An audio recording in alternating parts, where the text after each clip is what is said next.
Wait, no, we're not live yet. Okay, according to this, we are live on the Comics Cube. Welcome back to the Comics Cube, everyone. My name is Duy. I am with Paul and I am with Lamar. And usually we talk about Superman. What are we talking about today, guys? Superman, by God. The Superman trailer featuring what's his name? David Cornsweet Yeah, I think so. and directed by James Gunn of Guardians of the Galaxy fame, Mhm. dropped a couple days ago, and to overwhelming response. The official teaser trailer from Warner Brothers currently has 1.3 million views, and that's just the one on their channel. Mm-hmm. So, it is split up across multiple channels. Just taking a really quick look. IGN currently is at 3 million views. And there's a bunch of reaction videos at this point. Mm-hmm. So it was something. Before we react to it, I'm gonna play it on the screen and you guys can let me know. Wait, I'm gonna play it on the screen and let's wait until it's done before we react to it, okay? Mm-hmm. All right. Let me share my screen really quickly.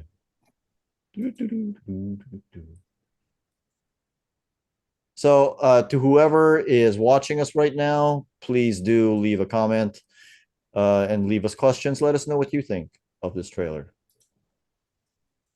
of this teaser trailer. There's going to be a bigger trailer later. Am I getting that right?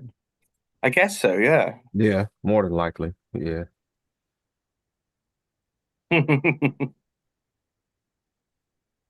Oh, your sound's gone. How many times have you seen it? Oh, loads, loads. Still great though. I've seen it several hundred times by now. Yeah. Lamar, you didn't see it until like a day later.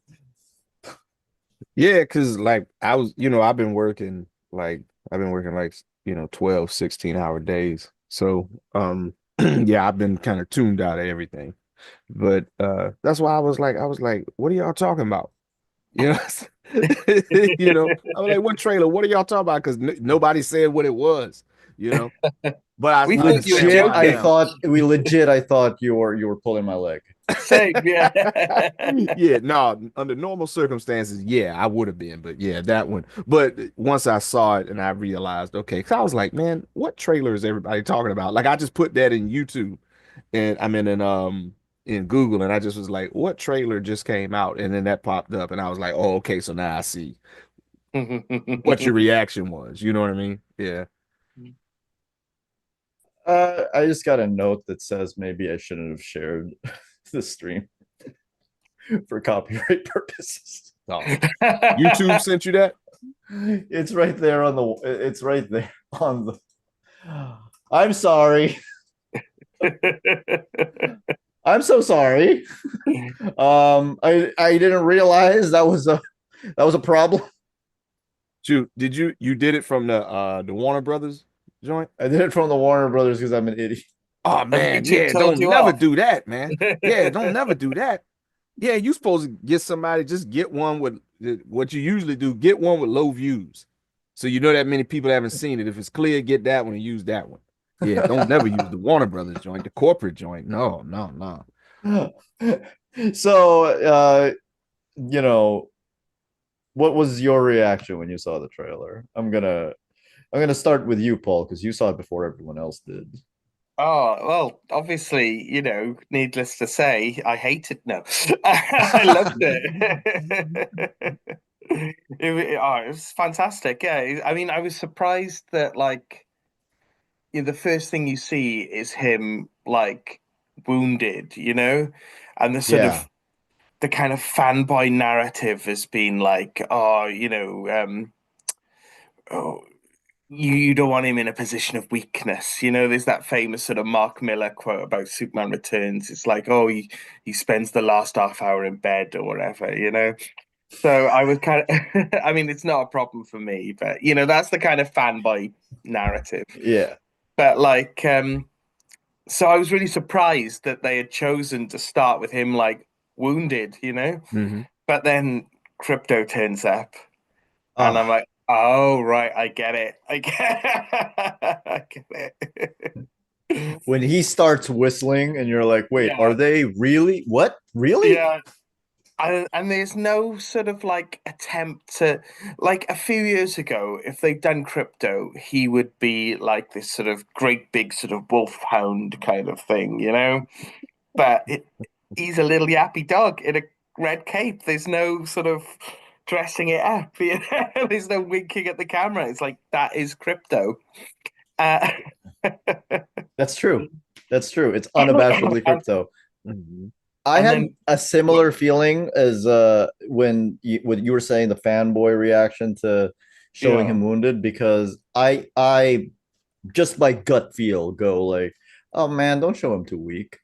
But yeah, then I yeah, realized because like I have a friend, I like one of my best friends in the world does not like Superman because his whole thing is like he's so powerful, nothing can be a challenge for him. And I yeah, realized that it's for those people, right? yeah, It's for the mass audience who think he's too powerful. It's like, what could like us? We know he can be killed, but like the mass audience could like, what can be this strong? yeah, yeah, yeah, I yeah. can beat him like And this. it just shows where James Gunn's priorities are always. Like, you know, he's a proper storyteller, James Gunn, you know. And I think that, and I know, like, you know, they kind of spin us a bit of hype, don't they? You know, and James Gunn himself isn't above that. And they always say, oh, we care about the characters, we care about the story. But I get the impression with James Gunn that he really does care about the story, you know, and I think his films have proved that. You know, he's had a story to tell in every single thing he's made, I think. Yeah, And it's true, and I think this shows including it. Like he's Scooby Doo. yeah, well, even Scooby Doo. I mean, It's those are true. pretty good films. Like, I'm not mad at it. yeah. uh, um, I think that's apparent in this. It's like, wow, look, that Superman's beaten up in the snow. How did he get there? You know that, like you say, that's immediately what you want to know. What did that to him? And Yeah, so there's a story there straight away from the trailer. Like, yeah, there's a story here. Um, yeah, Lamar, what do you think? Yeah, I agree with what you said about, they, the trailer, starts him out at this place where, he needs help, right? And I think that's kind of like the overarching thing is that even though he's Superman, he needs help. So it's like, but who helps him? His dog, right? That's like a great way to start it, you know? And when you think about it, like, and when Crypto shows up after the whistle, it's like he's like making haste. He doesn't swoop down out of the sky. He's like running, and you have all the snow and stuff coming up behind him. And it's just a great visual to start with, you know. And I think that I could say like none of us ever thought that we would have a live action movie with Crypto in it. I think we can No, say that, right? So no, absolutely. yeah, so as soon as I saw Crypto, I was like, let's go. Like you know what I mean?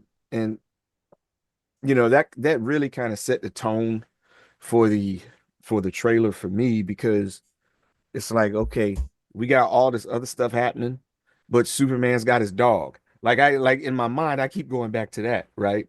And and there's a lot of other cool stuff happening in the trailer, like Metamorpho shows up. I love Metamorpho, always have. So I'm down with that, right? I And know the one you really want to name, Lamar. You may as well get him out of the way. You can I bring up that guy. I ain't gonna say that. I'm gonna let Paulie do that.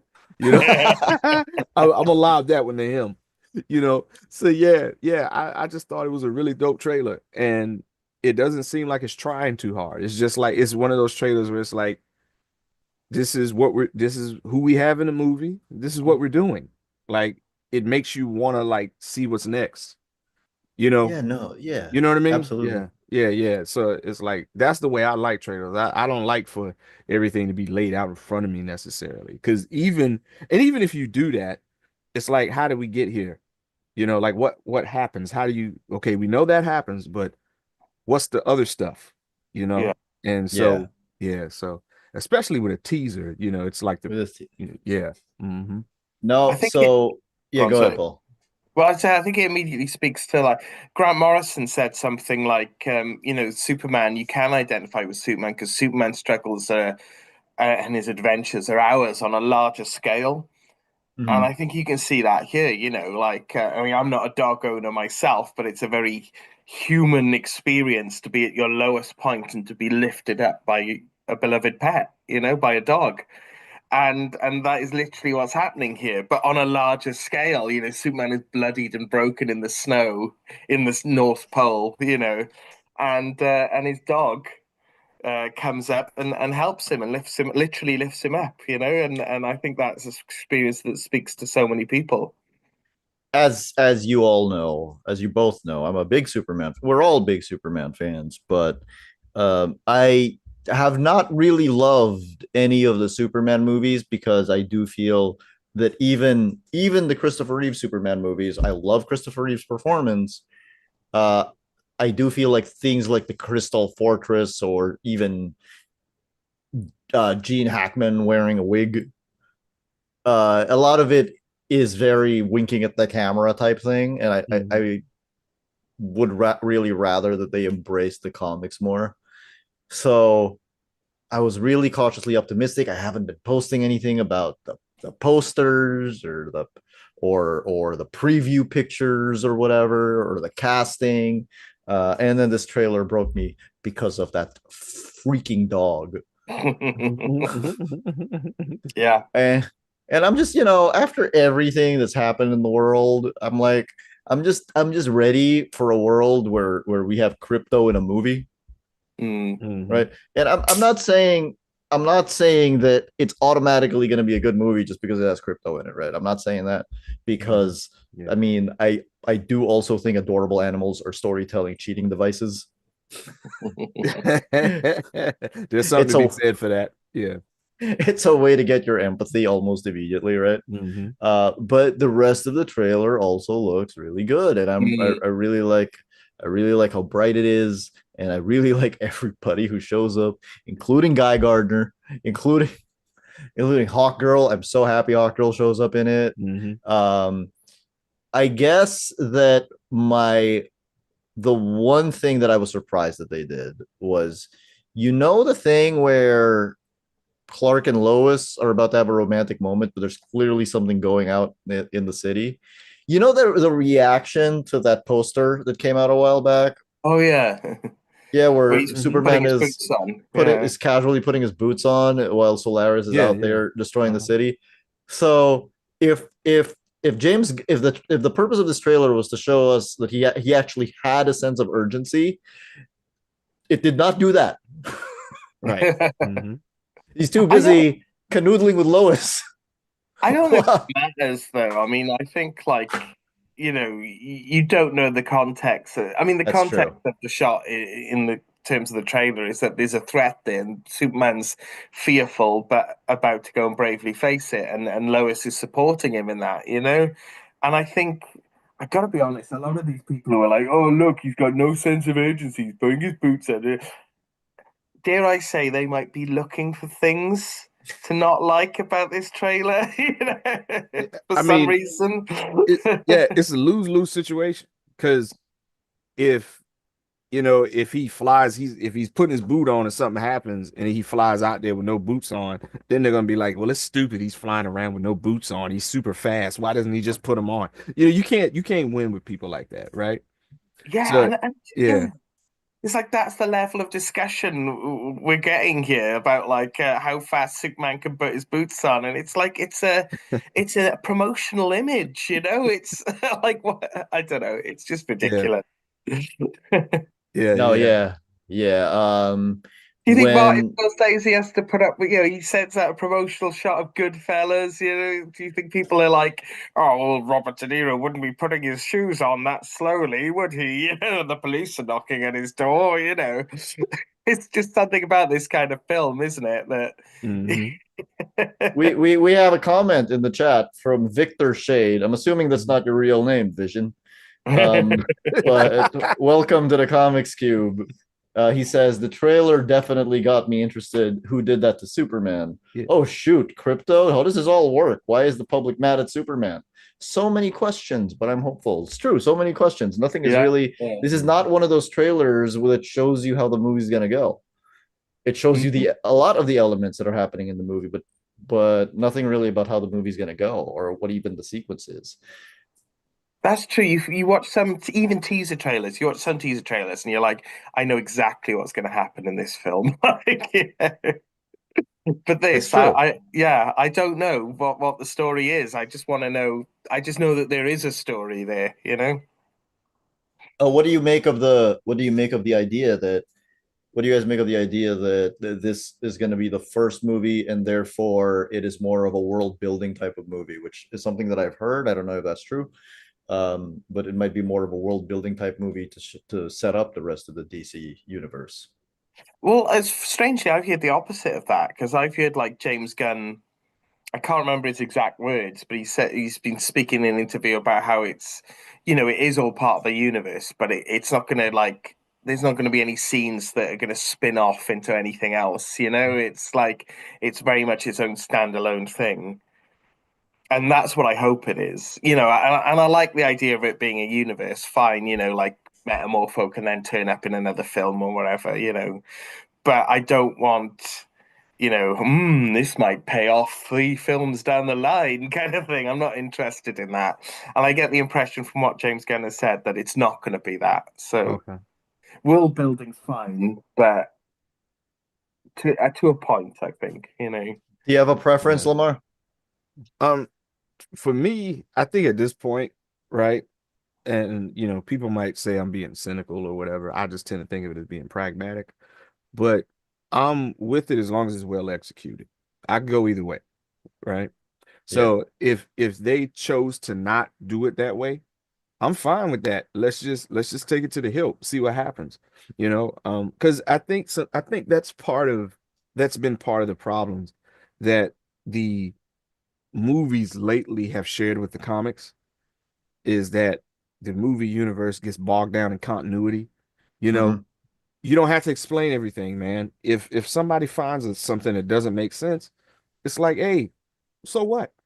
I mean, like that's what I do. Like when I read comics, if something doesn't make sense to me or I don't enjoy it, I just act like it's not there.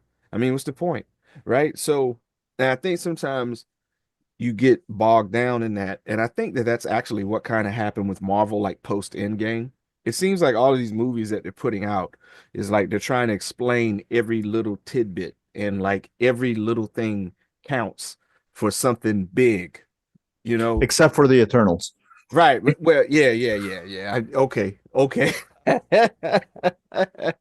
We know your feelings on that movie, so we won't. There is a giant celestial in the middle of the ocean, Lamar, and no movie afterwards has you know, commented on it. I mean, because I feel because at some point you got to be like, man, nobody's coming to get this thing. Because you would think they'd be like, oh man, we down one over here. Let's go get him and send him off right. But they just like, Anyway, you know, I but interrupted you. yeah, Yeah. but I digress, right? So so yeah, I think sometimes if you're gonna take that approach, you even have to rein in that tight continuity approach. Like, there's gonna be some little strings hanging. You have to be okay with that to tell the bigger story. And if you're gonna get rid of all of that, and you're like, man, we're just here, we're gonna tell this story, we're gonna have a lot of fun doing it. And when the next story comes, we're gonna tell that story and we're gonna have fun doing that too. Does all this stuff take place in the same universe? Yes. And that's really all you need to know. Like, it doesn't have to be some narrative cliffhanger into, like Paulie said, 3, 4 movies down the line. You don't need that. I mean, it's okay, but it's not necessary. It's just tell the story. And Mm. that's really all I want. Tell the story, you know, and Yeah. don't act like you're ashamed of the story later because a group of people said they didn't like it and they're making your life miserable on social media, right?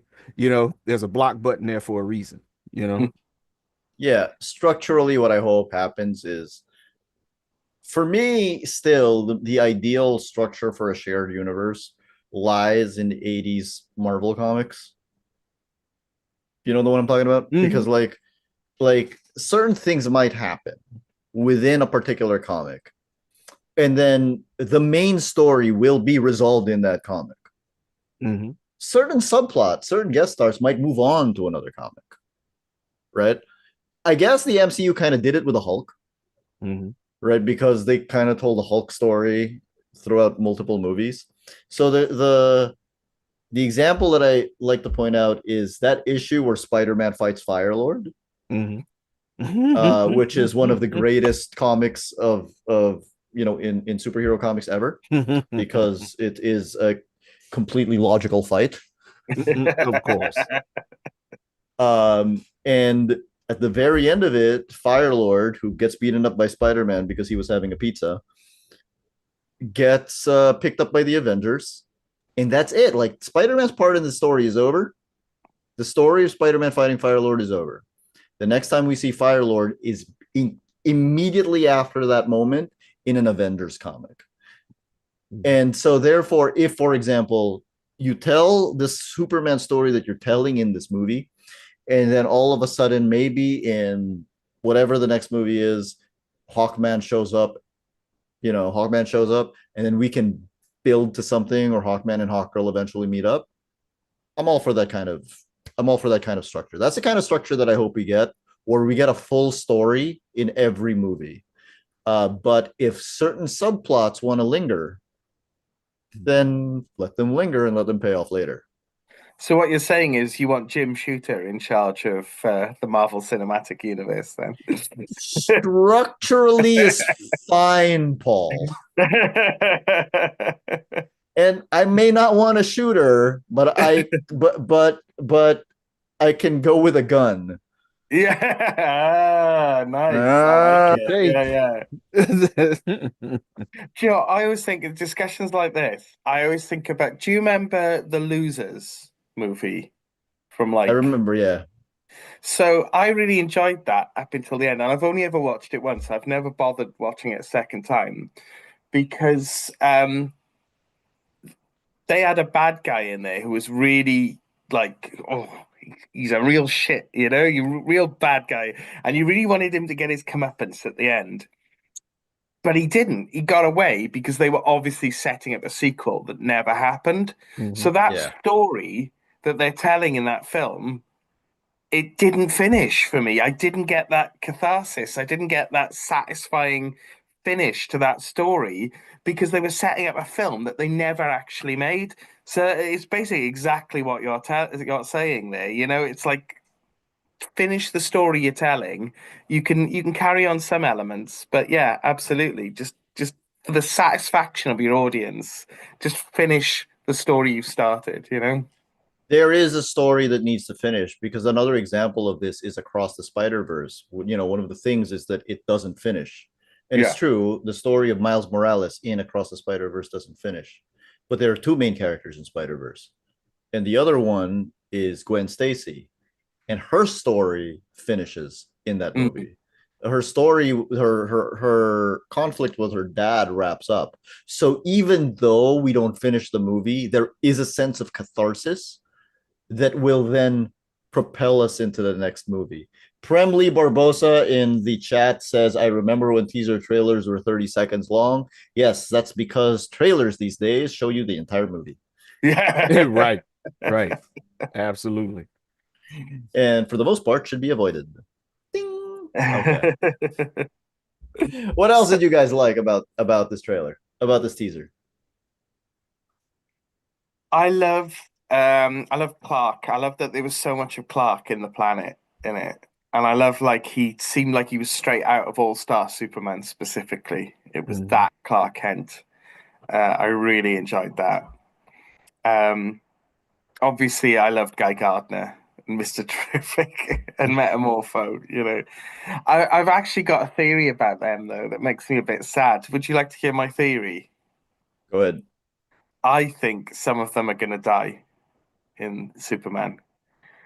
I That's my theory. I don't think Mr. Terrific will, but I think Metamorpho, Guy Gardner, and Hawkgirl will because Nathan Fillion, he's cameo guy, isn't he? He's not carrying a movie, carrying a spin-off movie guy. He's cameo guy.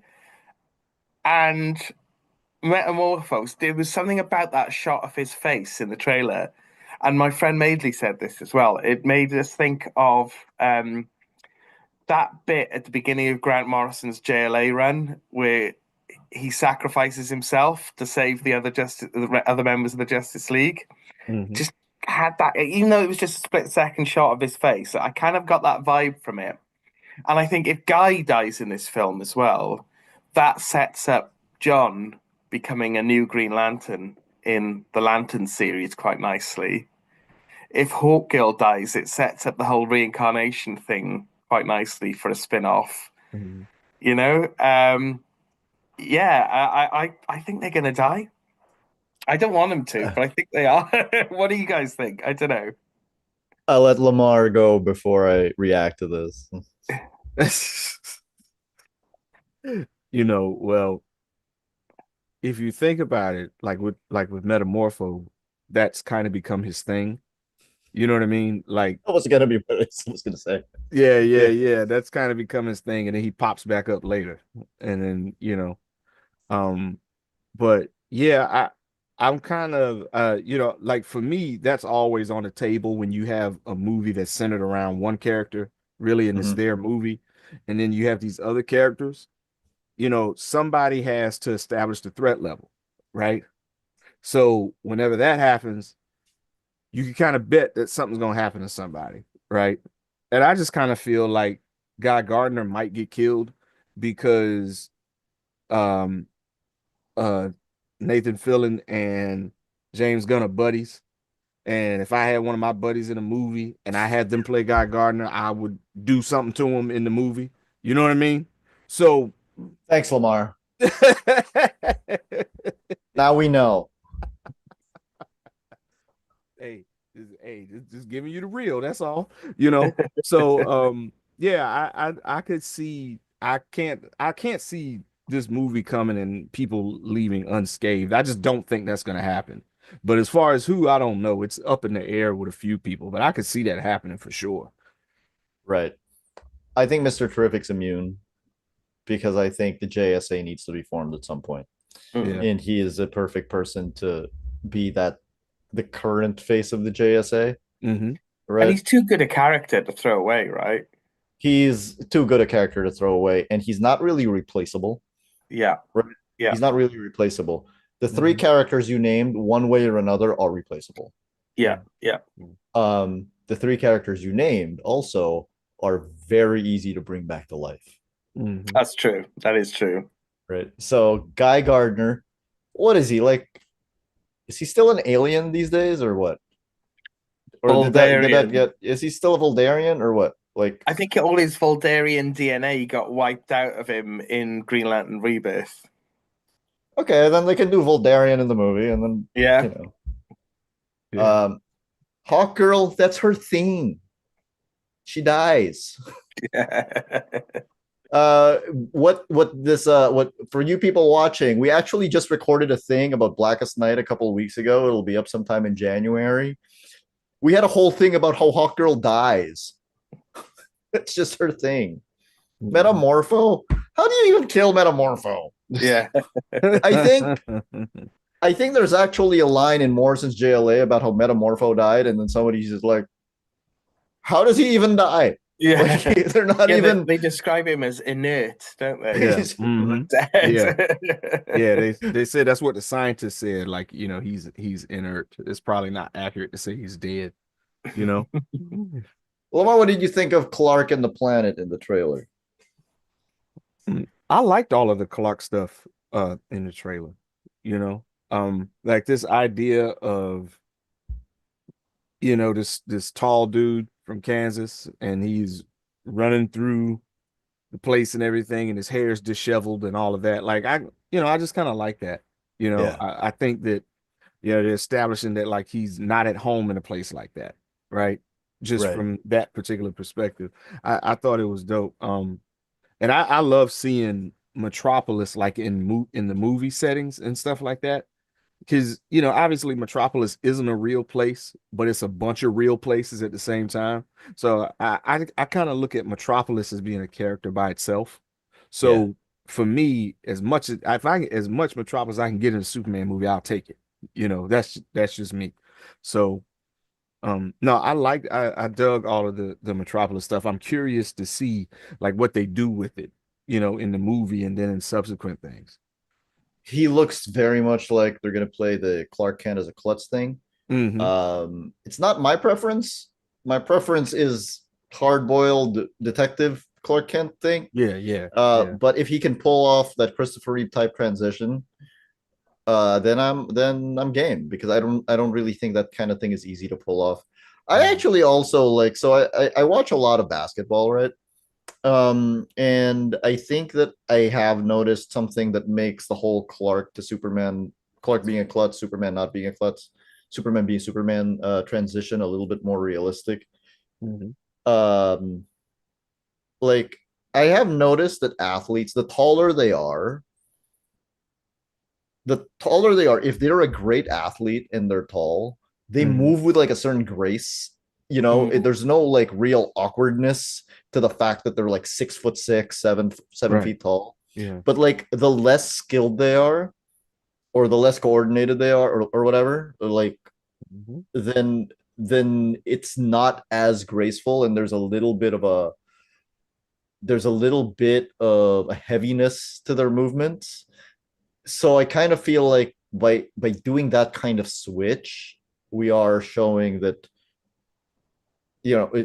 we're basically saying that Clark can move like this because as a very tall person, he might be having trouble moving around in the world, you Yeah. know? Yeah, yeah, Um, absolutely. Yeah.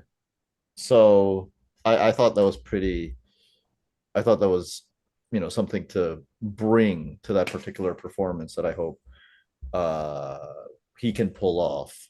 I also wouldn't mind if he's not playing klutzy Clark Kent, actually. I'll tell you what I don't like about Clark Kent in this movie. I do not like that hair. Oh, It I is. like his hair. You would. He's disheveled, you know. He's Yeah. So like Like, what don't yeah. you like about it? Is it something in particular or you know? I think it looks like a wig to me. Oh, so you saying it just looks like it looks fake. And that's what you don't like about it. Yeah. More so than like how they're doing it or whatever. Yeah, like Mhm. I think, I mean, I get, right, like when he transitions from Superman to Clark, he does have to change the way his hair is, but it does look, I don't know if it's a wig or not, maybe it's not, but it does look kind of like a wig to me. I do think it's funny because I guess the implication would be that he curls his hair every single time he turns into Clark in a split second, which I guess he could. Yeah. I mean, you know, hey, you know, that's pretty silver agey, you know. I mean, like, you know, like if you think about it, like, I mean, you know, like you remember they have the whole thing where they were like, this might have been in the Bronze Age, I can't remember.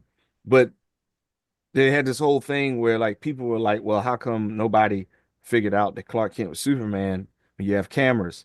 And then they were like, well, Superman's aware of all the cameras that are around him at any given moment, and he shakes his face so that the cameras don't catch him. You know what I mean? Y'all know what I'm talking about, right? I know what yeah, you're talking about. The Yeah, yeah, Flashes yeah. supposedly do it too. Yeah, yeah. yeah. You know, that kind of stuff. So I don't know. I mean, you know, they could have said something like that, but I guess they went with the hair, you know.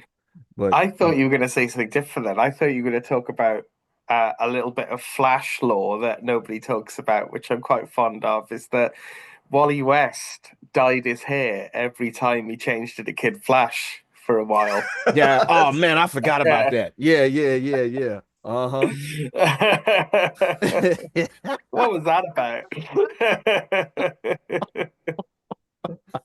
Seemingly, the corrosive effects of hair dye have no effect on Wally West. Yeah, luckily, yeah. Yeah. Hey, Speed Force speed. use every advantage you got. Speed Force healing factor, but only for the hair. Only for the hair. How does the costume look to you guys? Now that we've seen it moving, now that we've seen in the trailer. How's it with Oh, you? perfect, perfect. I love that it doesn't look rubber. Yeah. I think it's nice that we've moved away from that, but it still doesn't look sort of it doesn't look cheap, you know? It looks like a proper superhero's uniform, but it doesn't look like your typical kind of, you know, the actor's been vacuum sealed into it kind of job, you know, that Henry Cavill had. I mean, I really liked Henry Cavill's costume, but I'm glad this is different, you know. The only thing I didn't like about Henry Cavill's costume, and I've said this already, is there's nothing in the middle to break up all the blue, Yeah, I agree. right? Yeah. I've always felt like there should just be something, which is I weird mean, because he has those things on the side already, yeah, that are kind of like a little bit more dark blue or more gray, and I feel like if you just made that red, yeah.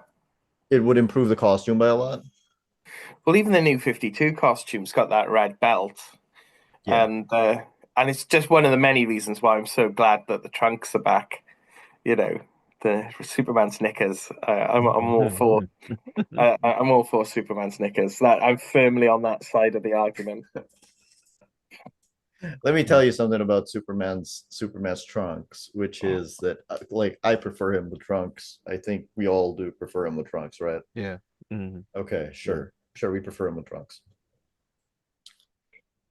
If you prefer him with trunks or don't prefer him with trunks, let's just not get into a debate about it because no Superman story has ever been about his trunks. Yeah, I'm not doing it. I refuse to do that, especially on the internet. Like, you know what I Like, mean? Like, I'm not arguing with nobody on the internet. Yeah, but definitely over Superman's trunks, no, no. Mm-mm. There like is only one it is story I've not a ever deal breaker if he has it or doesn't have it. There's only one story I've ever read that has actively involved a superhero pants in the story, and that's the very recent one where Batman falls from the moon and uses his little pants, his little knickers to tie around his face, so like all his body, all his skin is covered. And for some reason, that allows him to survive falling through the Earth's atmosphere. It's a great story. I love it.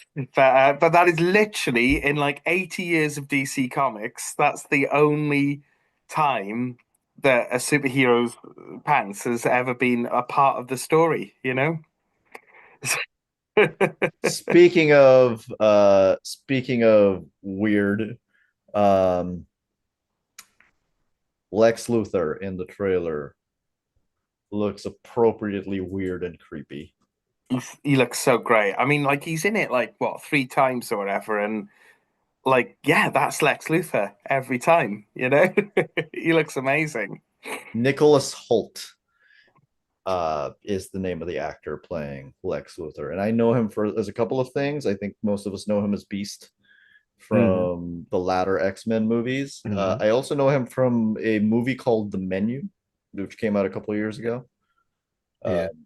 yeah, so he's a little douchebaggy, creepy dude, and I think it very appropriate looking. He's a really good. I think he could have played Superman as well if he want. You know, if that's the way it had gone, I could see him as Superman. I could see it. Yeah, but I'm glad he's Lex Luthor as well. He's a very good actor. Um, he was a child actor as well. He's in About a Boy, which I'm Oh, quite fond of. really? Yeah. You know what I realized watching the trailer? So there's that one shot of him holding a gun. Uh, I guess I don't see Lex holding a gun that often. Yeah, that's true. But I think he would hold a gun if he needed to, you know, if it Right. if he needed to shoot someone, he'd do it, you know. He wouldn't have any qualms about it. Victor Shea just said trunks or no trunks, spit curl or no spit curl. I just want a good Superman story, which I believe we're all in agreement with that. Okay. Absolutely. Let's talk about Lois Lane. Yeah, she looks great. I mean, I could have done with a bit more of her actually. But having said that, it's lovely that the last shot is of him and her. I Yeah. like Does it look like she's gonna find out in this movie? It's difficult to tell, isn't it? I kind of hope she does, you know. Mhm. I mean, I think that whole kind of like, oh, maybe he's known all along, Lois, kind of stuff. I think that's kind of played out now. Like, you know, that's not gonna work, you know. What do you think, And I Lamar? think What do you think? Okay, go ahead. Go on, Paul. I'm just saying, I think it raises too many sort of ethical things that wouldn't have been an issue like decades ago, but are more of an issue now. And I think we saw that in Superman Returns. Mhm. You know, I mean, I love Superman Returns. I'm not slagging it off at all, but just the idea that she has a child with this man and he's still lying to her, you know, it kind of raises a few things that you don't want Mhm. raised in a Superman film, Yeah, maybe, you're you not Yeah, know. yeah, slagging yeah. it off at all. No, No, I no, don't no. like. I do like it though. I do like No, it. it's a Uh, lot of wild interpersonal stuff in that movie. So yeah, Yeah. in the midst of all the other stuff, yeah, nah, that's legit. we do have a whole video talking about Superman Returns. I will paste the link to that in the chat right now. So if anybody wants to go watch that after this, go ahead and watch that. That's right. We had a whole video talking about Superman Returns. Um, Underrated movie. Very underrated. Yes. Uh, would we call it great? Yes. Probably. Yeah, Paulie would. We already know. Yeah, Uh, yeah, yeah. Paul would call most Superman things great, I mean, it's got Superman in it. It's great, right? right? By that logic, Black Adam is great. No, no, it's not. I was gonna say, so you were talking about the ethical considerations of telling Lois, not telling Lois, and I was revisiting an interview that I had with former Superman group editor Mike Harlan about when they made it so that Lois eventually found out that Clark is Superman. Mm. And the problem is twofold. One is if Lois doesn't find out on her own, then it kind of goes against her greatness as a reporter. But if Yeah. Lois finds out on her own, it means that Clark didn't tell her himself. Mm, mm, So you just kind of have to balance that out. And what they did with the Triangle era Superman comics was to basically say, "Oh, I've kind of known all along, but I just refuse to accept it." And what they did with a recent cartoon, My Adventures with Superman, is uh, she finds out just as he's about to tell her, mm. right? So I do hope that they find some balance with that because I also don't think the joke is that funny anymore in Mm. 2024, in 2025, 2024. Okay. Lamar, did you have anything you want to add about Lois Lane in the trailer? Well, the main thing, and I think it kind of fits in with what's already been said, is that they're treating Lois like a character, not like a plot device, because I hate that, right? Mhm. I've always hated that. Um, Lois is one of the greatest comic book characters ever, period. Right? Now we not even talking like side characters or none of that or supporting characters. She's one of the greatest comic characters, period. Yes. And it always bothers me in whether it's in comics or in other media where she doesn't get that respect. It seems like they're doing it with this one. And I'm all for that because if that Superman Lois dynamic doesn't work, the movie don't work. The comic books don't work. Like that's just kind of how that is, right? So a lot of the success of this movie is built on how Lois is treated as a character. And I think they getting ready to get there. I think they got something, and I don't know how it's going to turn out, but just from looking at the trailer, I'm optimistic about it, you know, Mm. and yeah, I feel good about it. And they got a really popular actress to play her, Rachel Brosnan, Mm. who was from that show, The Marvelous Mrs. Maisel. Um, and so another question that I wanted to ask you guys was the theme song that they use here is a remix of the John Williams theme song. Hmm. Now, I am of two thoughts about this. A part of me wanted to kind of wanted them to come up with their own thing, because it is a different thing, you know? It Mhm. is not, this is not a continuation of the Christopher Reeve stuff or whatever. On the other hand, I kind of also feel like that would be like making a Mickey Mouse movie without ever once playing the Mouse Clubhouse theme song. Right. Yeah. Hmm. So, or like making a Popeye movie who is in public domain next year. Yeah. Um, without ever once saying, you know, doing the I am Popeye the Sailor Man Yeah. theme song. Hmm. Uh, where do you guys fall on this? Because I'm a little conflicted. Well, yeah, it's like James Bond now, isn't it? It's different Bonds, different approaches to the story, but you expect that music, and I think that's kind of where we are at with Superman now. That's such an iconic Indiana Jones, Hmm. uh, Star Wars, even. It's like no matter what story you're telling, you've got to hear that music, and I think the right approach is to remix it a bit, but it's the same basic tune, but it's done in a different way depending on the film and depending on the story you're telling. So I think that's exactly what they should be doing. Having said that, I do like the music to Man of Steel, Well, we can but get back to that later. yeah, but it doesn't touch the John Williams theme. I mean, that's just you know something else, isn't it? You have a preference, Lamar? Preference and approach? For me, like if I think that if you're going to use it, that's great. Because like what you were just saying, right? Like, how do you get away from it at this point, right? But if you decide that you're not going to, and you create a new piece to kind of fit what you have, like, going forward or whatever like that, I'm for that too. But what I don't like is when people are just like, oh man, the John Williams movie, that was, the Superman joint with that was 50 years ago. This is a new day and all this other kind of stuff. That turns me off automatically, right? I'm not, you know what I'm saying? It's the attitude that you do things with and your intent. If you just feel like, I think we got something here that embodies what's happening in this film more than the John Williams score, and you use that, I'm cool with it, right? If or like, but to take the path they took where instead of using the classical string section, they used the rock guitar, right? So the electric guitar. So yeah, I'm cool with that too. I mean, it's kind of like I look at it like there's a lot of different variations of Take the A Train, right? By Duke Ellington, Yeah. right? There's that song will always be played as a standard, right?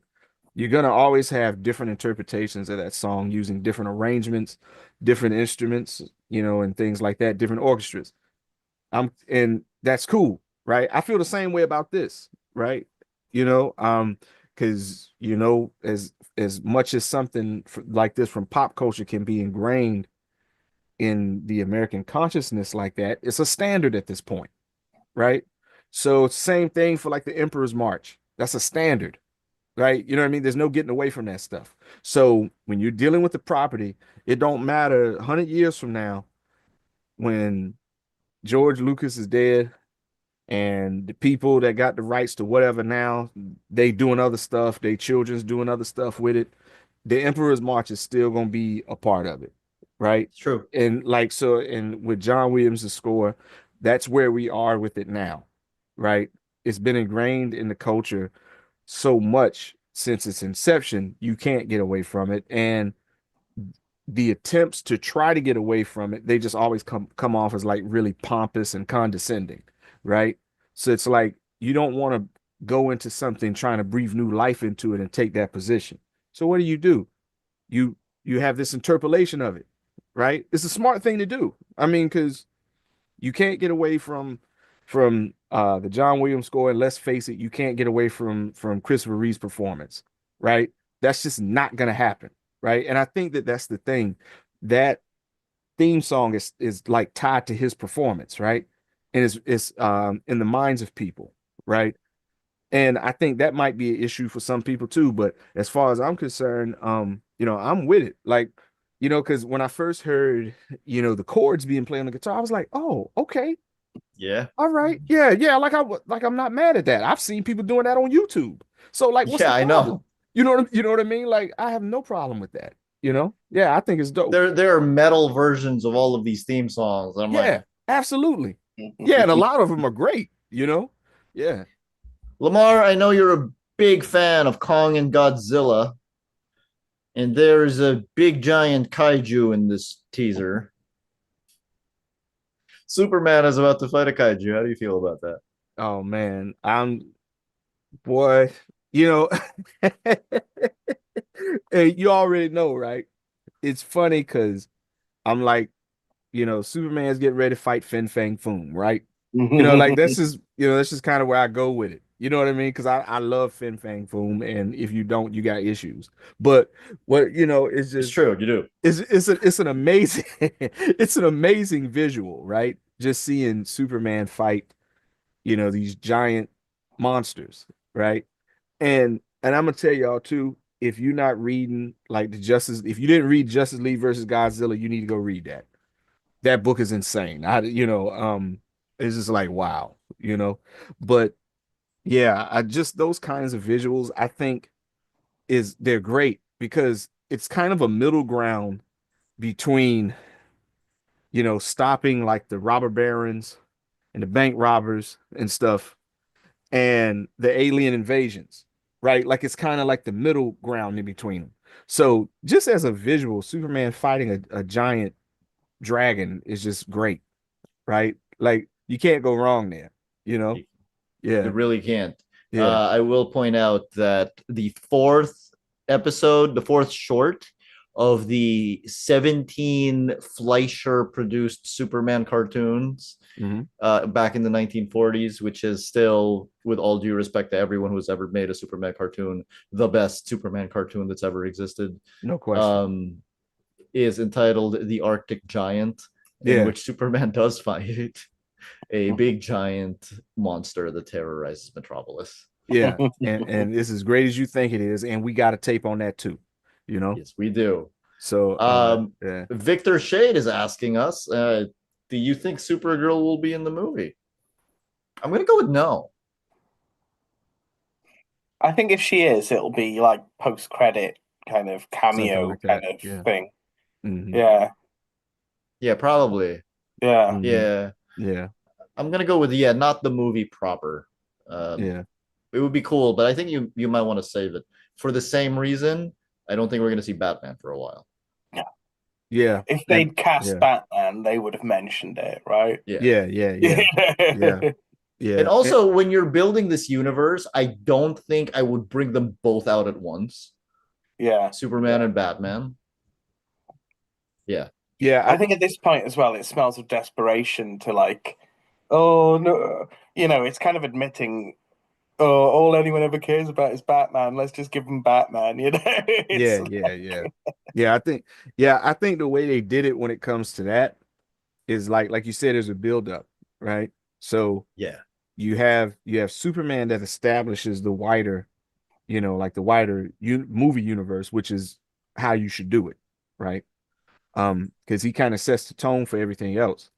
When you so that by the time you introduce Batman, it's like, oh wow, you know, or when you bring in Wonder Woman, or and then it's just like, oh yeah, okay, all right, yeah, yeah, So I think that I like the way they're doing it if they go in that direction, as opposed to just cramming people in things because you're trying to Yeah. get the cool moment, or anything like that. Like even if you go back to like like the Batman Begins, right?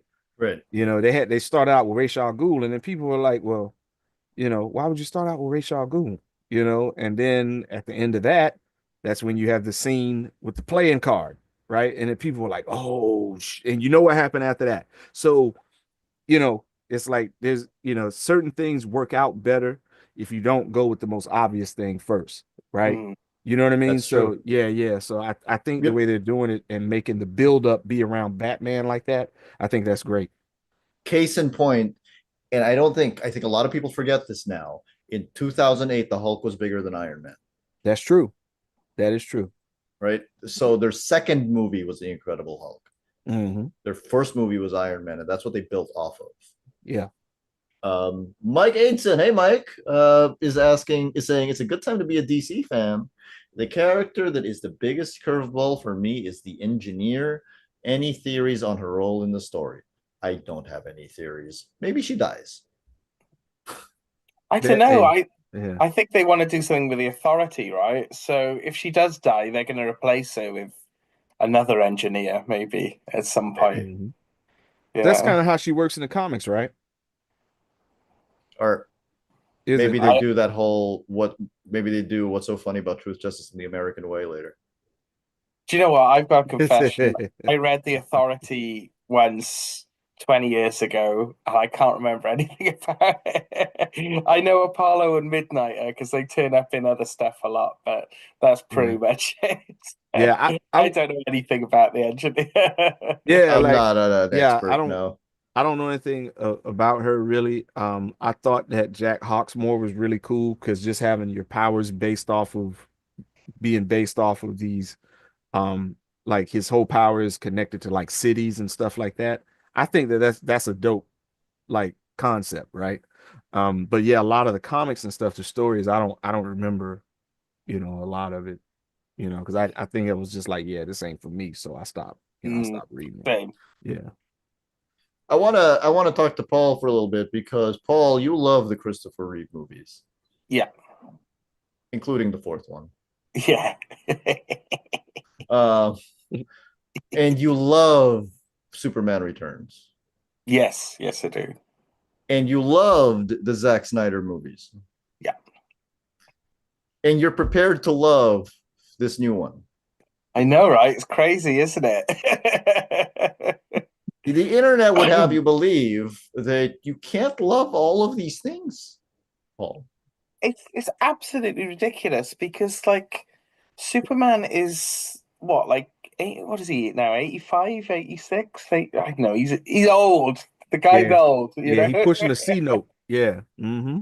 and I was reading Yeah. an article by some journalist the other day like who was saying like, oh yes, and everybody knows that Clark is the real is the real person, and Superman is the disguise, and it's like, well, that's one version, it's like, but then there's other versions as well, and it's the same with the movies, there's Henry Cavill, there's Dean Cain, there's Superman and Lois, there's My Adventures with Superman. There's so many different versions of this wonderful character. I mean, don't you want to experience all these different interpretations of this fantastic character? And there's to all of them, there is that recognizable core that is Superman. But around that core, you can do so many interesting things and tell so many interesting stories, or tell the same stories in so many interesting ways. I'm thinking specifically about the origin here, of course. Mm-hmm. There's so many. Yeah, but I mean they're all fantastic, and that's what just interests me. Just having this wonderful story told to me about the greatest fictional character of all time, just being interpreted in all these wonderful ways. And I'm not saying they're all brilliant, although they kind of are. You know? But the nice thing is, if there's one that isn't brilliant, there'll be another one along soon, and nobody's done anything with the past versions of it. Right. So yeah, I just don't understand why you would want this huge character, and that's what he is. He's this massive character that embodies so many things and could be told, embodies so many stories. Why would you want that character to be told, to be interpreted in the same way all the time? Why would you want to diminish that character in that way? Because that's how you kill a fictional character, you know? Yeah. I was gonna say, like, because you said, why wouldn't you want? Well, you said, don't you want to see every version of this character Hmm. possible? And my answer is, I don't want to see every version of this character possible. Because there's so many versions of this character, and like, I don't have time to to read and watch every version of Superman. But the beauty of it is that I can pick the versions that I like. And because there are Absolutely. so many versions that I do like, I can make up a version in my head that is kind of a synthesis of the ones of all the ones that I do like. Lamar, you don't love every Superman thing. No, but I do check out most of them though. Right. Yeah, it's some of it I'm just like, yeah, it's just not for me. And I leave Yeah. it there. Like I don't need to, you know. I mean, because and this is the kind of thing we do. We always mess with Paulie about the way he go hard for stuff, but that's just because that's my man. Right. It ain't got nothing to do with none of, is but yeah, like yeah, I kind of uh like for me, the Superman that I like the best is where, Clark is the real person and Superman's the real person, right? Yeah. That's the one I like the best, right? So the stuff that kind of leans more in that direction, that's what I tend to enjoy more. But for me, if you put Superman in, I'm probably at least going to check it out and see what's going on with it. Right. I might start looking at it and be like, yeah, I don't think this is for me, and I may not finish it, but I'm gonna check it out though, you know, for the most part. There are many Mm. Superman comics that I didn't finish. There are many Superman movies I didn't actually really particularly enjoy. There are many Superman TV shows I didn't watch. Um, I'm just saying, maybe if you go 10 years with Superman, you should have him fly once in a while. Um, And there it is. and then when you bring him back years later, maybe he should have his powers. Mike Aidson is saying the Christopher Reeve documentary is excellent. Yes, Yes, it it was. is. Yeah. Yes, it was. I watched it. I was not expecting too much, and I think there might have been some people cutting onions behind me at some Mhm. point a couple of Yeah, times. It was excellent, yeah. excellent I documentary. haven't seen it. I got it queued up. I'm probably gonna watch it Christmas. Like that's probably one of the things I'm gonna do. I'm gonna get up Christmas morning and watch it. Yeah, it's Um, a good one to yeah. be watching on Christmas Mhm. Day. Mhm. Uh, be prepped because some scenes are really rough, when Yeah. Mhm. Mhm. especially when he can't walk. Yeah. Peter is telling us someone said that the wrecked robot in the teaser was supposed to be Platinum from the Metal Men. I Hmm. heard it was Calex, Mm. Okay. but I would love it if if it was Platinum because I love the Metal Men. Oh, You the love the Metal So Men Metal are Men. great. Yeah, Yeah, yeah. absolutely. Yeah. that would be pretty cool. That would be pretty cool. Um, okay, I'm gonna ask you guys one more thing, and I'm gonna start off by reading Peter's comment in the chat. He says, "I'm not even a huge Superman fan, but I'm in. Looking forward to this movie. I think it will be the second best movie next year after Fantastic Four. Superman and the Fantastic Four are coming out, I believe, within a week or 2 weeks of each other. They're That's going to gonna be go up crazy. basically head to Yeah. head. Um, what? So smart money would have it that Superman is going to be the bigger movie, right? Mhm. Right. Okay.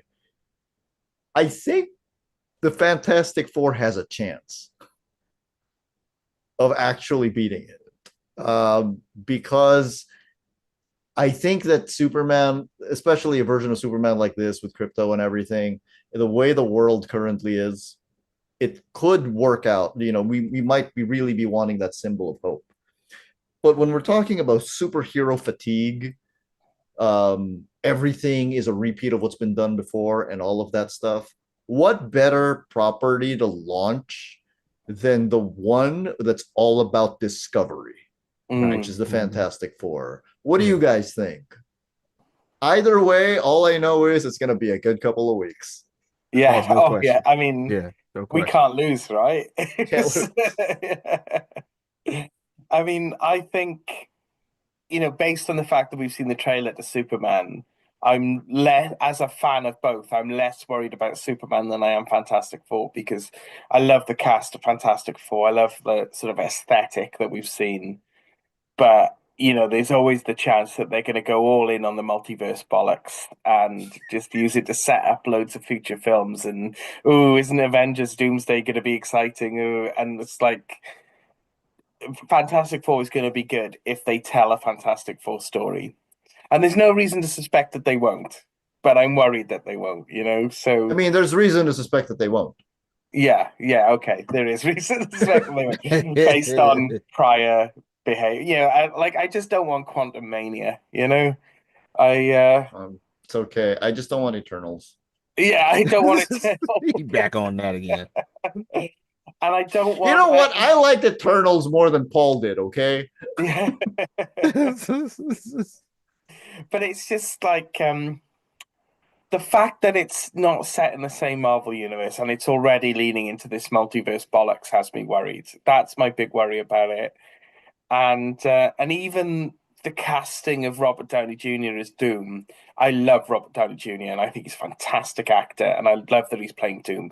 But it also implies that there's going to be a multiversal slant on that as well. Mhm. And if you've got just a story about a man from Krypton with his flying dog fighting a kaiju, or you've got like multiversal kind of madness, if you pardon the term, with tying into films that they haven't made yet and films that from 10 years ago you forgot what happened in. Which one are you going to go for, right? You're going to go for the one that's telling the bloody story, right? You're going to go for Superman. So yeah, I guess I'm less worried about Superman, but you never know. I want to be proved wrong because I love the Fantastic Four and I love that cast.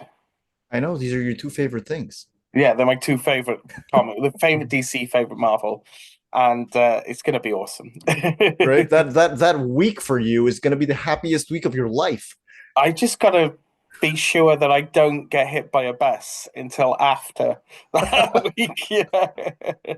Yeah, like we don't want you to die, period. But if you got to do it, don't do it that week. Don't do it before then. Stretch, pick another one. Yeah. Mhm. Before we get to Lamar, we get to your answer to that question. I do want to tell people in the chat that if you look at the chat buttons, there's a little dollar icon there that if you use that, you got to make a little donation to the Comics Cube, which I will forever appreciate you for. That's it. That's a shameless plug. Lamar, Fantastic Four, Superman. Hey, listen, my thing is this, right? If both the movies is good, I can't lose. Right? It's true. That's how I feel about it, right? Like I'm winning all, unless unless I lose a leg or something. I mean, that weekend in some freak mess. But yeah, it's because of the same bus. Yeah, you know what I'm saying? Unless something like that happened, I'm in it. I'm in it. So for me, and I'm gonna just tell you like this, I do think that the Marvel like movie universe is not the same without the Fantastic Four. That's always been the thing that's been missing, right? With all of the great things that they've done and all of the good things they put out, even more than the X-Men. Even more than the X-Men. Like it's no question.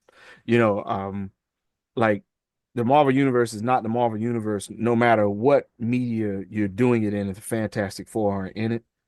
And as far as I'm concerned, the first 100 issues of Fantastic Four, that's probably the greatest run on a comic book with two creators ever, period. Mm-hmm. Right? Because it was just excellence after excellence after excellence for 100 issues. You're not getting that now, right? Because the teams, the creative team switched so much because of a whole bunch of stuff, right? So, but just these creators locked in for 100 issues with all of these really like high-minded concepts, but they were telling the stories in a way that the stories weren't talking down to you. And and just with the way that like Jack Kirby's art speaks for itself. I mean, he was a master at the top of his game.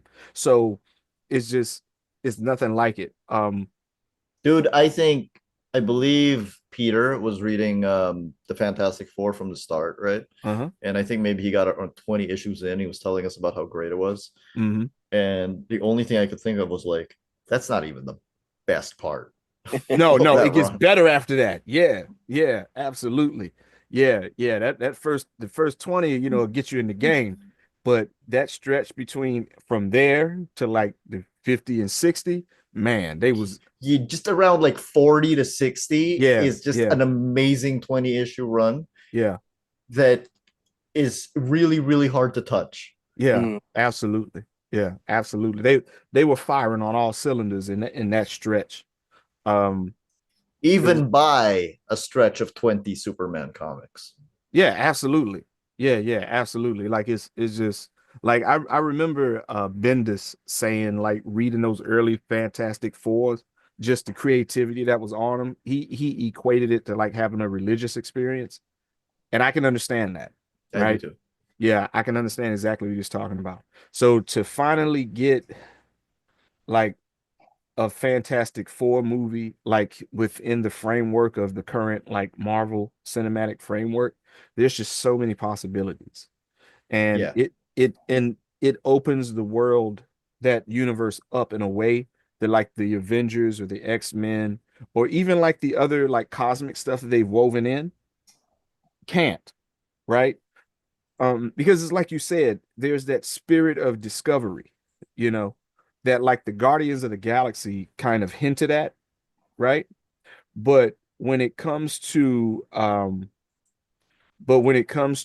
like just like the grandiose nature of it, it's like because you got to remember you have this comic book about these characters who are doing all the space stuff, and but before that they were just regular human beings. I mean, like Johnny was a race car driver, sure, and Ben was a military guy, whatever, like that, and he flew the airplanes and stuff.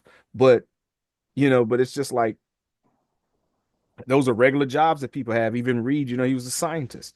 So there's just it's just something about it. It's unique, you know, and there's it's nothing that could true. really take its place. So between what they seem to be doing with the Superman movie and what I hope they do with the Fantastic Four, like I'm ready, Mm. yeah, so because I already know I'm gonna have to save up $500 to go to the movie theater on both weekends. Peter says, Peter says, Yeah. Peter says Superman will be the more successful film, of course, because even among FF fans, there's already been a lot of complaining about Reed having a mustache or Surfer being a girl, etc. Guys, Reed having a mustache or not having a mustache is much like Superman's trunks. Yeah. Yeah, Just like it's not a thing. It's yeah. just absurd, isn't it? This is like, I'm talking about like I'm worried that this film won't have a story to tell, right? Which Mhm. I feel is a valid concern. People are out there talking about like, oh, he's got a mustache. Like, what? Yeah. It's not a thing. Like not the story will not be about Reed's mustache. Yeah. I promise you. Okay. Um, so, but also, Peter, some Superman fans are complaining about this Superman the trailer as well. Kenneth Crayley Jr.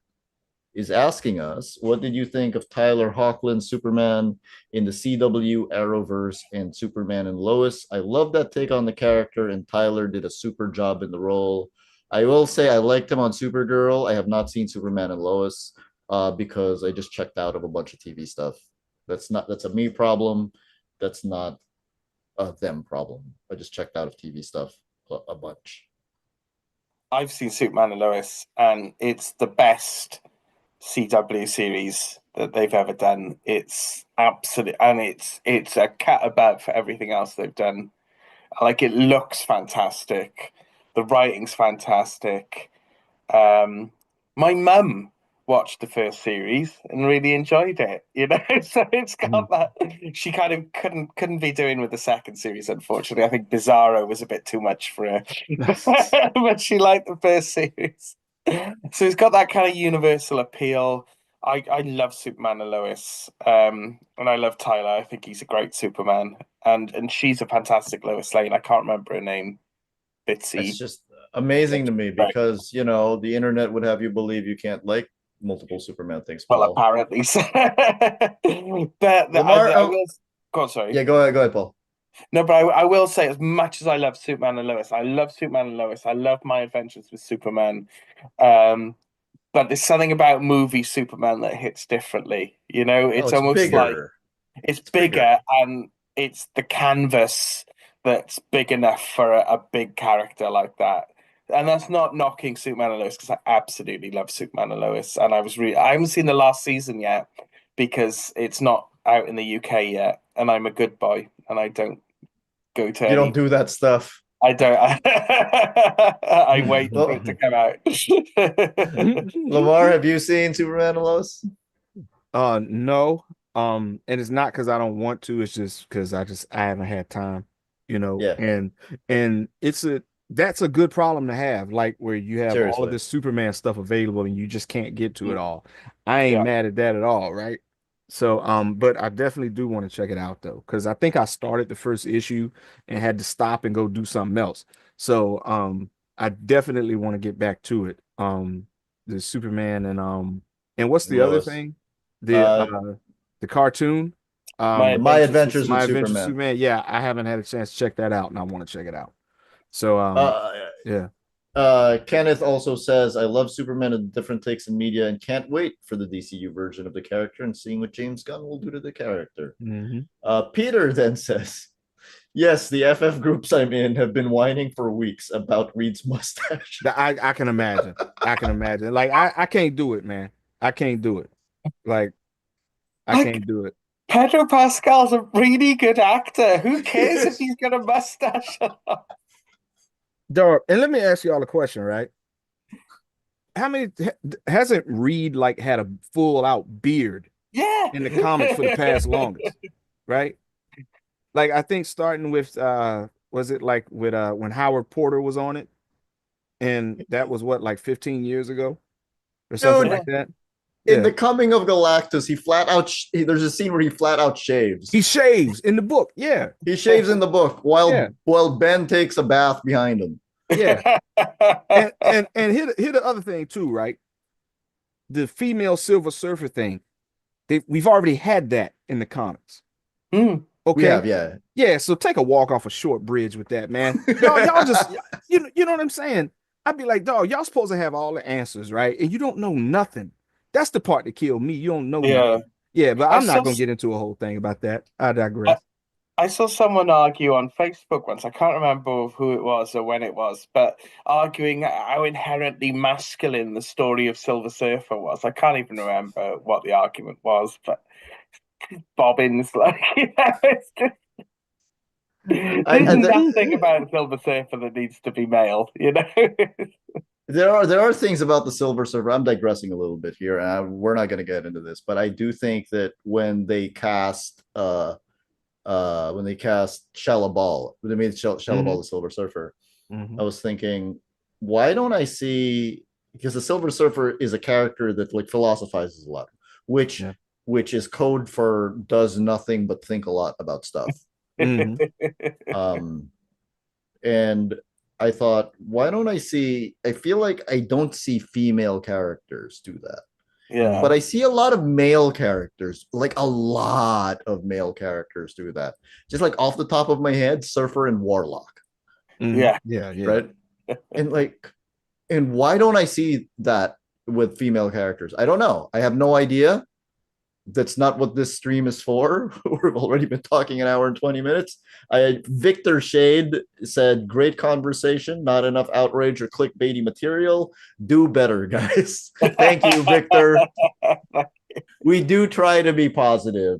But speaking of being positive, I will say Mike Edson says he got misty-eyed by the score from the Superman trailer, and then he's reading people hating on the score, so he decided to step away from the reactions other than the Comics Cube and said, Paul loves all Supermen. So in the interest of not being too positive, Paul, what is your least favorite version of Superman? Oh, God. That's a tough one. There's got to be one, right? Oh, I mean, I'm sure there's a couple of it's Smallville. I love Wow. Smallville. I really like Smallville. He browbeating the horse, boy. So I like Smallville. I like Superman and Lois. I like My Adventures with Superman. Uh, I don't know. There must be one, right? There You know must be like what? You know what? I'm gonna shock the world and I'm gonna tell people what you're not a big fan of. Go on, remind me. You are not a big fan of the 90s DC animated universe. Oh yeah. Like I'm not like a huge fan of yeah, you're right. But I do like it. I don't dislike it. It's For just not top of my list. Yeah. this is probably maybe the most commercial critically and commercially acclaimed like shared universe in cartoon form Mhm. for Yeah. DC, Mhm. and you don't love it. I don't love it. I mean, I like it. I mean, I've watched it a lot. I just yeah, I guess like I find the Superman series there with a few exceptions. I you can tell that they struggled with Superman and their answer to like how are we going to make this Superman how are we going to have this Superman face like threats was like him getting his ass kicked every episode like and it got a bit tedious in the way they did it, I guess. Like he was getting, I'm not against Superman having his butt kicked, but having his butt kicked in the same way in every episode Yeah, I think got a bit tedious there. um but there's some definite highlights there. Like, what's that Justice League 2? Is it Hereafter where they think Superman's yeah, dead? Mhm. That's awesome. I Yeah. love that. I love like the whole kind of finale of the Superman series where Darkseid takes over his brain. yeah, That's fantastic. Um, oh, I've got another one I'm not super keen on, right? This will shock people as well. I'm not super keen on Superman for All Seasons, the comic. really, Yeah. dude. I I didn't like know that it. about you. I like it, but I'm not like super keen on it. I This is awful because I love Tim Sale. I don't like Yeah, how Tim Sale draws Superman. I get it. Tim It's Sale's big. great, but I don't like It's too big. Like yeah, I I get it. don't It like took me that a big while to get baby used to it. face. Yeah. Mhm. Um I think oh, people are gonna be so mad at me for this. Can I Yeah, say people are gonna be mad at you. okay. I don't like My Mom Made It For Me. I think it's makes him seem a bit simple and a bit creepy and a bit too childlike. You know what I mean? It's but having said that, when they do it in Superman and Lois, it's great. It really works. They do that line in Superman and Lois. Nice costume. My mom made it for me. So Um, and just it works there. just for clarity, it's not the concept you don't like, it's the line, like The the particular the line. line and the way it's Okay. done, yeah, I Yeah, don't yeah, I've got yeah. no Okay. objection with Mark Kent making his costume for me. Okay. All right. Just the way he says, I know in the comic with that great big baby face saying, My mom made it for me, it makes him seem like childlike in a creepy way. That's how I read that. Um, I'm not a huge fan of Jeff Loeb's writing as well. Oh, I feel bad now. Please don't come after me. Mike I is do like asking. it. Mike is asking. Well, you know what? Let's just do this for posterity's sake. Lamar, what is your least favorite version of Superman? So let's see. My least favorite version is probably the Injustice Superman.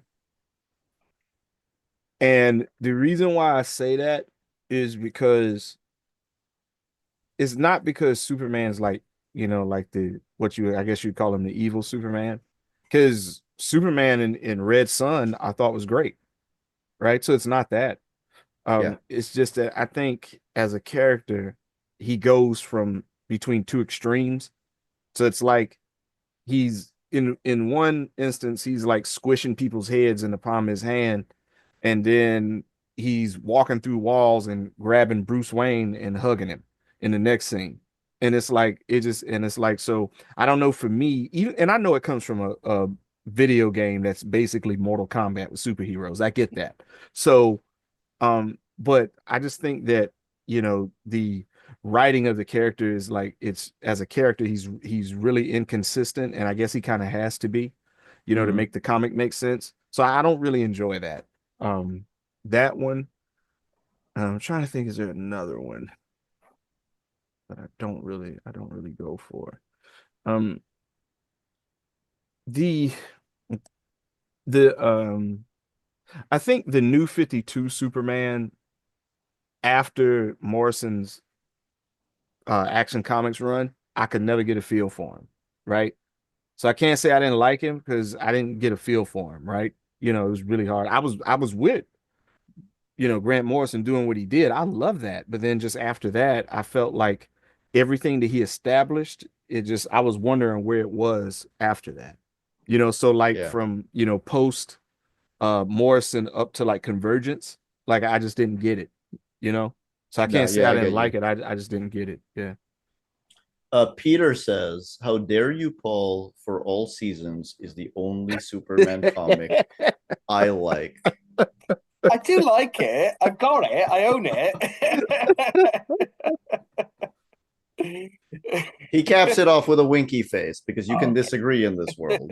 uh, Mike is asking us, "Have you all read Voices from Krypton: Complete Oral History of Superman?" I have not. I No, I that's got it, but I haven't read it. Thank you for putting that out there, Mike. I appreciate it. Yeah, I actually have that and I need to read it. what is Thank it? you. I wasn't near to that. Well, there What's you that? go. Yeah. Ooh, I'm time gonna to Google that. Thank you. Hmm. Hmm. time to put that on our list. I think Bob Greenberger. That might is. I'm not sure if that is the book that Bob Greenberger I think wrote recently. Oh, great. let's He has see. a whole definitive history of Superman. Bob Greenberger, who edited, no, who contributed to a book that we all three of us contributed to, called The Man Who Laughs. It's essays about the Joker. It's still up on Amazon.com if you choose to Yeah. read a bunch of stories about the Joker. It's Okay. Edward Gross is the writer. Yeah, Mike Edson says it gives behind the scenes on all things Yeah, Superman. it's like, yeah, and I really do need to read it. You can get it for like $20. It's not an expensive book. Yeah. It's good that, like, I think it's exciting that we're all excited about this movie. I hope it's a good movie. I hope we're not burned by it. That's not a pun. That's not a pun. Uh, I even uh, like his stuff. That's how big a fan I am. I do like his stuff. I just don't like his origin. Yeah. Okay. Um, and I hope I'm looking forward to it. I'm looking forward to Fantastic Four too. So, how about in July, the three of us do one of these streams about both movies at the same time? Yeah, yeah, we should definitely. Yeah, we could do that if my eyeballs ain't blowed out the sockets, between Yeah, these two movies and stuff. Yeah, yeah, we could do that definitely. and if I haven't been hit by a bus, You will not be. Mhm. So the Superman joint comes out on July the 11th, right? Yeah. So and so that's on that Friday, and the Fantastic Four comes out the 18th, Yep. or is it okay? Okay, so I wasn't sure about the Oh, release date for Mike that one. says Paul's complaints about Superman the animated series were definitely things the writers of the show were struggling with. Yeah, The big takeaway from this is that Dwayne McDuffie is one of the greatest writers of all time. no question about it. And we got a show on that too. We do have a show on that too. Yep. Whatchamacallit? The ending of Superman the animated series when he beats up Darkseid, and Hmm. then he throws Darkseid to the Apocalyptians, and the Apocalyptians say, Yeah. start helping Darkseid even after Superman's like, "Oh, you're all free," and then Darkseid goes, "I am many things, Superman, but here I am God." That's And one I of the think coldest about that lines ever. moment a lot Yeah. Yeah. that's very Hmm. cool. Yeah. Yeah. Yeah. That's definitely one of the coldest lines in a cartoon, period. Yeah. because you know what? We embrace our dictators, guys. Yeah. Yeah. That's a terrible note to end this on. But this is why the Superman movie is something we need. It's come at the right time, I think. It's the right movie at the right time. to close this off, if anyone who watched this is excited about the Superman movie, name a Superman comic that you would recommend. 3, 2, 1, go. Oh, us as well. Yeah. Name a Superman comic that you would recommend. Just go. Oh my God. Well, All-Star Superman. I know that's obvious, but it's the best. I'll come back with a different one now because that's too obvious.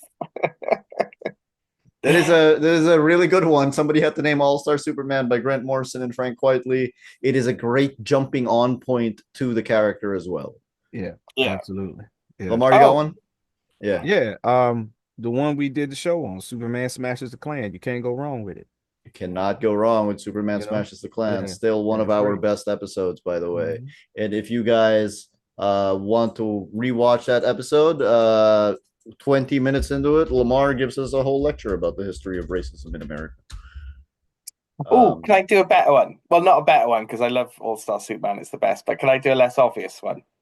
Yes, you can be more of a hipster. Superman Space Age by Mark Russell and Mike Allred. Because Live. Yes. it's a real recent Yeah. one. Yeah. And we have a chat with Mark Russell about it on the Yeah. channel. Mhm. And it's just a really fantastic story. I love it. It really is. We do have a roundtable, the three of us, with writer Mark Russell on the channel about it. Mhm. And I'm pasting in the chat the links for this. If I were to recommend just one, I'm going to keep it really simple, and I'm going to go ahead and say by Jeff Johnson, Gary Frank, Superman and the Legion of the Superheroes. No question. Yeah. Because when you have a powerless Superman, it shows you how awesome he really is. Oh, he gets busy in this book with no powers. Like, Yeah.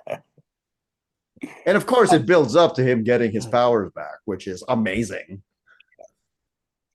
So, thank you guys for joining us today on the Comics Cube. We are looking forward to Superman the movie. It is possible to enjoy multiple Superman things all at once, guys. It's fine. It's also possible to like different things from your friends. That's also fine. Go ahead, dive deep into Superman, the greatest fictional character who ever lived, who was ever created, and he'll be in public domain in a few years. yep. Thanks, guys. Thank you for joining us. I appreciate all of you, and thank you, Victor Shade, for your contribution to the Comics Cube. All right, we are done. Good stuff. Oh.